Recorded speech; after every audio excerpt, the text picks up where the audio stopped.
Well, hello and welcome back. I've taken a little break here for the last couple of months since I sold my R8 and wanted to provide a little bit of an update. Finally have procured a new car. It'll be arriving in the next couple of days, and I'll be sure to make a video about that, give you an update on it here and show you and whatnot. But going to kind of leave you in suspense a little bit on what I bought, but talk about what I've considered as far as my next car, kind of the different cars I've looked at and driven and thought about, and kind of my thoughts on each. So I'm going to take you through a little bit of a list here as kind of a preemptive to the reveal video that'll be coming shortly. So first up, really, coming out of the R8 platform, I thought about, most naturally look at the sister car, and again, kind of considering my budget and some other factors, which I'll get to, but decided to look at the sister car being the Guyardo. Right off the bat here, I looked both at, some regular Guyardos of various years as well as the Superleggeras from 2008, I believe. And, also got some advice from some people I know that have those. And probably the quote that sticks in my mind the most is from my buddy Matt, Oil Brothers, who said that going from an R8 dual clutch to a Guyardo single clutch transmission would be like going from a like a Rolls Royce to an F-150. That it just wasn't gonna feel right, and I really took that to heart, and thought about what was really gonna make sense for me. The flip side of that argument, of considering the transmission and the way the car drove was, the looks of the car and everything. And even though it is certainly a few gens back as far as Lamborghinis go, I still find that the car has a great exotic look. It's not a very common car, so it definitely had that going for it, and was something that I wanted to consider. Staying with Lamborghinis, I also considered, I never drove one, but I did consider Murcielagos. Those just a really cool poster car, of the last so many years, and just really, really attractive from the uniqueness aspect, and just from a styling standpoint, certainly from a power standpoint, having a V12 and everything. The big gotcha there with a Mercy, obviously, is the transmission and the clutch, and was it going to have trouble with that? Was it always going to be, giving me problems? How often was it going to go between needing major kinds of services and things like that?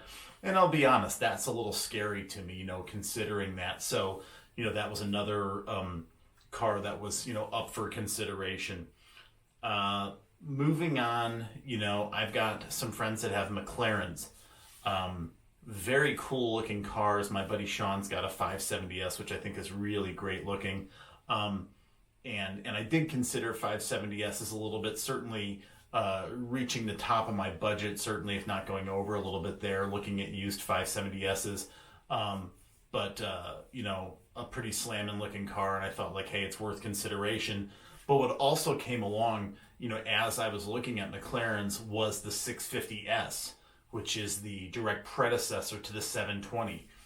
That is a really hot car, removable hardtop, which I love. But the crazy thing about them is that those cars, were above 300 when they originally sold, and then they just went through this massive depreciation spiral. And I was looking at some that were in the 150 range, really well spec'd and everything. Very cool cars. Again, I think kind of, that being the pro, I think on the con side, really it's this stigma associated with McLarens of, well, what am I going to be dealing with as far as regular maintenance? Are things going to go wrong? Ideally, if you buy a car a few years old, it's kind of gotten rid of some of its gremlins. But the further downside there is that the annual or periodic warranty extension on McLarens is not cheap. And from the research I did, it seems like, there can be a decently hefty bill for regular maintenance, or at least general upkeep with them. So that's kind of the pro and the con there. But I mean, as far as looks, awesome cars. Not the wildest sounding engines, the twin turbo V8s, but certainly, pack a great punch in terms of power and very neat car. But, trying to sort of weigh that versus what's it going to mean in terms of, long-term or even mid-term upkeep. Next was a car that, I briefly considered, which was Mercedes AMG, GTS GTR. I love more so the GTR look with the upfolding doors and everything, but even the GTS with the regular doors. Very cool car. Again, V8. What was a concern here was that this car I didn't feel like it was going to be markedly enough different from a power standpoint and where I was wanting to go in terms of a next step moving on from my V8 R8. And that's been kind of a goal, is to kind of move up into the plus 500 horsepower range and really kind of explore what that's like comparatively to the first gen R8. So from that standpoint, was a consideration, but I think again, the other side of that is just again, a pretty unique car that you don't see a lot of, which was good. And, again, especially in that Green Hell variant, very attractive car to me. Again, my last name being Green, stupidly, it's a neat thing for me to consider what that would be like owning that car. But, again, was something that I did give a lot of thought to, and if that would be a good next move. Next is Porsches. Porsche in general, a lot of different variants out there, the Turbo S and whatnot. Looking at some old Targas in particular, I really am a fan of removable hardtop cars, and did briefly kind of look on the used market for some of these. I think the pros, again, great driving experience. I became a much bigger fan of Porsche than I had been historically over the summer on Crown Rally, driving with my buddy Brandon that's got a GT2 RS, which is just an amazing car, as well as seeing some other GT3 RSs and various other 911 variants. So from that standpoint, it was about really kind of seeing what that was all about, how different it was, and kind of getting a feel for it and figure out if it's right for me. So there's that on the pro side. I think from a con standpoint, though, the tough thing for me is outside of getting a GT2 RS or GT3 RS where you've got the big wing and some really kind of differentiating factors, and again, I'm gonna make some people mad when I say this, but I mean, to me, sort of like beyond that, Porsches are Porsches. Like, you see a lot of them, and there's certainly some other unique models, but again, when I see 911s, like, they don't do it enough for me in terms of wanting a unique looking car that kind of sticks out a little bit and isn't something you see every day. So that's kind of the pro and con to my mind there in considering what to do. Next is a car that is one of my holy grail cars. It's probably my other favorite car besides the R8 historically, and that's the Ferrari 458. I can't say a bad thing about that car in the Rosso Corsa. It's just it's a beautiful car. I think it's one of the most beautiful cars ever made, period. So it's certainly got that going for it. I think the flip side of it is a rear-wheel drive car. Not the biggest thing, but again, not that great in winter, and that's been a consideration with some of these other cars I haven't kind of mentioned, is that a number of them are rear-wheel drive, which in Chicago winters isn't ideal, given I do try to drive my cars annually, although not in snow for the most part. I'll stay home or drive another car if that's the case. But I want the capability to drive it and to feel confident in it, kind of in any season. So the 458, I think there was the consideration of it being rear-wheel drive, still a V8, but 570 horse. I think so it's definitely got the power there, that I'm looking for in terms of an upgrade. But I think the downside of it, there's some things about the interior tech I'm not in love with. That's a pretty minor nit, certainly, especially coming from the R8, that's got its own issues in Gen 1. But I think the bigger thing is, again, Ferrari maintenance and what that's going to be like. And is that going to be substantial from a cost standpoint, and that could be reality, or it could be a stigma attached to it. I don't know. There's a perception there, but that was certainly a consideration in trying to decide what to do. Next was a Ferrari 430. Again, this is certainly a little bit more affordable option than a 458. 458 costs have kind of gone back up a little bit from where they were maybe a year and a half ago, and certainly wish I would have bought one then, but it is what it is. But a 430 is definitely more reachable. Nice looking car. In my own opinion, certainly not as good looking as the 458, but still a very nice car. Pretty nice sounding car generally. I think the thing to me is with the 430, it was balancing out, okay, does it have the performance aspects I want, the looks I want, and is it, a unique enough car and interesting enough that I'm going to feel like I've got something really, special. So that's kind of the consideration there. Another interesting consideration that I had was getting something totally different. And I was actually thinking about if I should look at maybe like a Factory 5 Cobra, kit car or something like that. Certainly much different, price category to do something like that. But Cobras, again, along with the 458 and the R8, as well as some of the early Lambos, that was a, definitely like kind of a bedroom poster car for me. I mean, I'm just in love with those, and saw a few of them that went on Crown North this year, and just gorgeous cars, and you don't see that many of those around. And people can say it's a kit car and whatever, but they've got good performance. I think upper 400 horsepower range, and could just be a lot of fun. But certainly the drawbacks there are that it's a very seasonal car, obviously, in terms of when you can use it without a roof, and rear-wheel drive as well, again. And just, from an applicability standpoint, like, how usable is it on a regular basis? So that was really kind of the pro and the con there on a Cobra. Another, struggle I had was that I've got 3 children. Historically in the R8, I can take any one of my sons out for a drive at any given time, take one to an event with me or something like that, but I can't take them all with me. So there were a couple of cars that I considered that were more family friendly in nature. And talking about those, the first one was a Bentley Continental. I even looked at one of these originally at the same dealership where I bought my R8 originally. That was a really nice royal blue one with this, kind of a buttery interior that was just gorgeous. But I saw several of those here, during my search that I thought a lot about, and really kind of pondered, well, would that be good? Be able to sort of take the whole family, maybe literally fit the whole family in the car, and be able to go do runs and things like that, as well as use it around town and whatnot.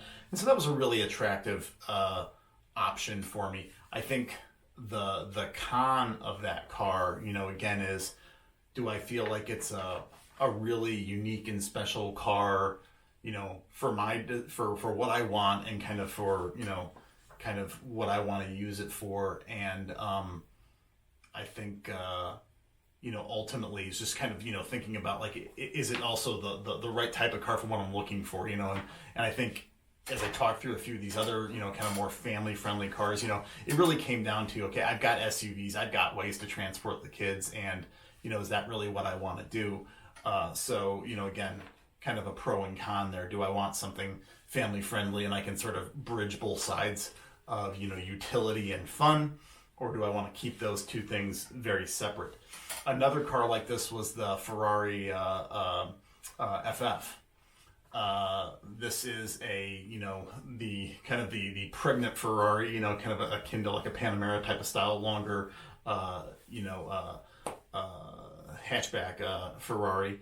And this car, I'm sorry, not the Ferrari FF. I apologize. Yeah, it is the FF, not the Lusso. I'm thinking of the Lusso. It's the FF. I apologize. So the FF is great from the standpoint that, again, you can seat 4 and they're not 5, which, I can get all the kids, but then I can't get my wife. So again, it's kind of like if you're going to go, you sort of need to be able to go all the way there. So I found that was kind of a drawback. And also the looks are obviously very polarizing. Some people liked it. A lot of people didn't like it. And it was definitely something different that Ferrari tried. And obviously, again, now they're continuing on with the Lusso. I don't know, at the end of the day, I thought about it and just said like, well, if I couldn't fit everybody in it, and kind of given the way the looks are, that kind of outright, I kind of said it just didn't really work for me. The last car like that I thought about, albeit somewhat briefly, was an Audi RS7. I had leased 3 A7s before I got my R8, and that body style, first gen, I love it. I can't really say a bad thing about that car. I think it's a fantastic looking car, great car to drive, and all of that. But I had kind of had my fill to it, which is what led me ultimately to getting an R8 and wanting to get into something different. And I just don't really know that I would want to go back to that at this point. I drove one for more than 6 years, and kind of been there, done that to some extent. So that's kind of where that ended up. And so looping back around then, the other consideration here was to get another R8. And that could take a few forms. That could take another Gen 1, but moving up to a V10 or a V10 Plus. That could mean moving up to a Gen 2, V10 or V10 Plus. Or it could mean moving up to a Gen 2 RWS. I know several guys that have got RWSs, and so that was certainly a consideration. Something was out there, and I also did see some GT cars and things out there as well. And it was, looking at this and saying, okay, if I was to get another Gen 1, am I going to sort of hop back into it and feel like I'm essentially in the same car? That's a possibility, certainly. And would I find myself sick of it at all? So I think there's a big consideration there. From the standpoint of the Gen 2, when it first came out, I clearly did not like the Gen 2 styling as much as the Gen 1, and I don't think I'm alone on that with a lot of R8 owners or fans, but it has grown on me over time, and certainly I've seen a number of cars done very well that I really do like. So the Gen 2's grown on me, and I went and looked at them and drove them and all of that as well, and thought a lot about it. And I think the con to the Gen 2 is, in terms of the interior, it's got, it fixes all of the nav and music problems, that the Gen 1 has. The only con to it really is that when I get in that, and owning other Audis, I don't necessarily feel like I'm not in any other Audi. And I think that is the one thing that the Gen 1 did very well. You didn't feel like you were in any other Audi when you were in that Gen 1 cockpit. So I think that's the kind of the consideration there in figuring out what to do. And in terms of the RWS, that is a cool car because it's special. It's a limited edition. I think there's 999 of them, I believe, that they've made. That is certainly a really attractive thing from the standpoint that it's a little bit more rare and maybe it'll hold some value better potentially. But it is rear wheel drive, and again, given where I live, that's a consideration, and how's it going to do through the winter and things like that, as well as even in wet conditions, even in the summer and stuff like that. So there were those considerations, and I've, again, been a four-wheel drive guy for a good while now, so there's that to consider.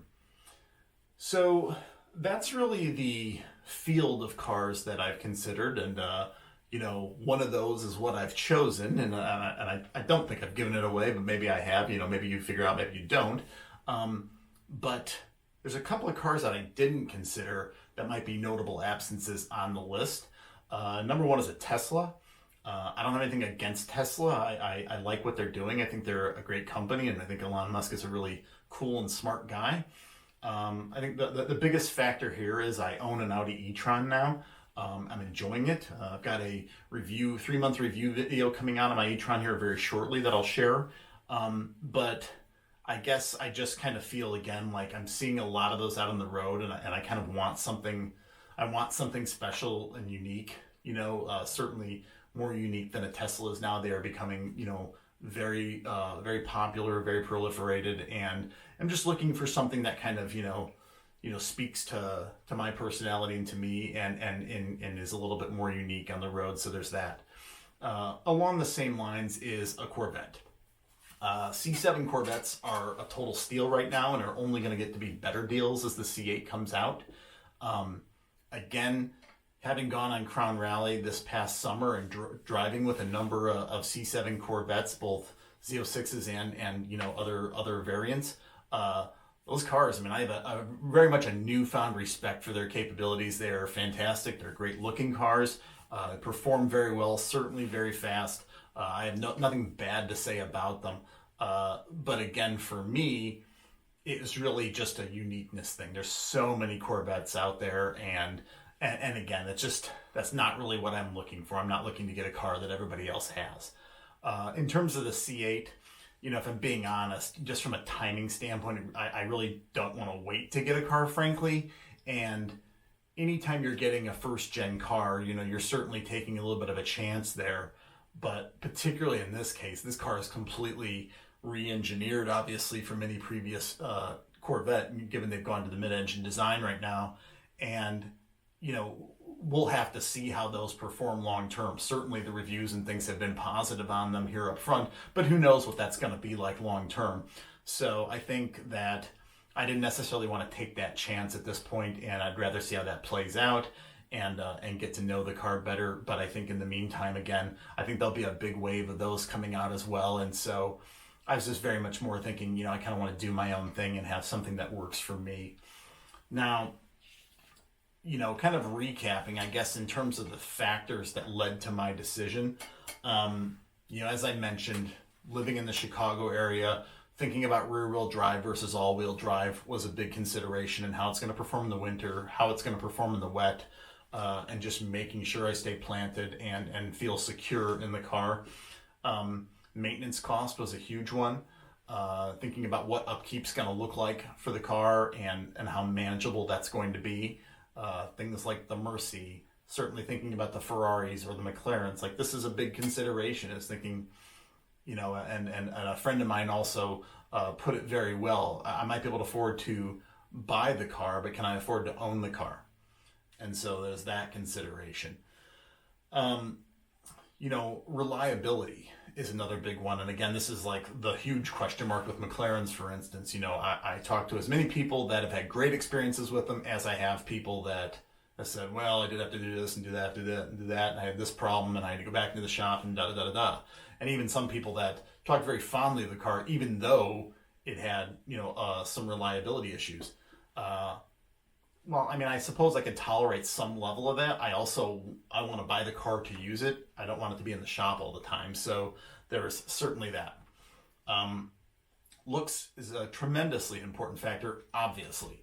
I want a car that stands out, that's got some uniqueness to it, that's not, uber popular, and that really, it kind of evokes the, I guess I want people to think of me or whatever. I don't know exactly how to convey that, but, looking for something that's eye-catching, something that's a little bit unique. And to that point, kind of the whole debate of, a rare car versus a common car.